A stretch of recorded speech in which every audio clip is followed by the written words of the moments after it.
ആശാവർക്കർമാരുടെ സമരത്തെ പ്രതിരോധിക്കാനുള്ള സർക്കാരിന്റെ നീക്കങ്ങളെ വിമർശിച്ച സമരക്കാർ ആവശ്യങ്ങളെല്ലാം അംഗീകരിക്കുന്നതുവരെ രാപ്പകൽ സമരം തുടരുമെന്ന് സമരക്കാർ വ്യക്തമാക്കി.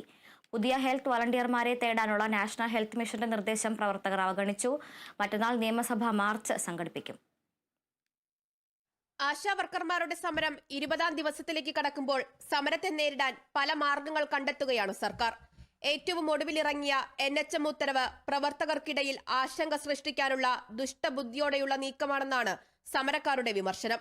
പ്രവർത്തകർക്കിടയിൽ ഒരാശങ്കയുമില്ലെന്നും സമരം അതിശക്തമായി തുടരുമെന്നും ആശമാർ അറിയിച്ചു. ഈ സമരത്തിൽ വരുന്ന ആളുകളുടെ ഇടയിൽ ഒരു ആശങ്ക സൃഷ്ടിക്കുക എന്നുള്ളൊരു ദുഷ്ടബുദ്ധിയോടെയാണ് ഇത് ചെയ്തിരിക്കുന്നത്. പക്ഷേ സമരത്തിൽ വരുന്നവർക്ക് അങ്ങനെ ഒരു ആശങ്കയുമില്ല. സമരവുമായി അതിശക്തമായിട്ട് മുന്നോട്ട് പോകും.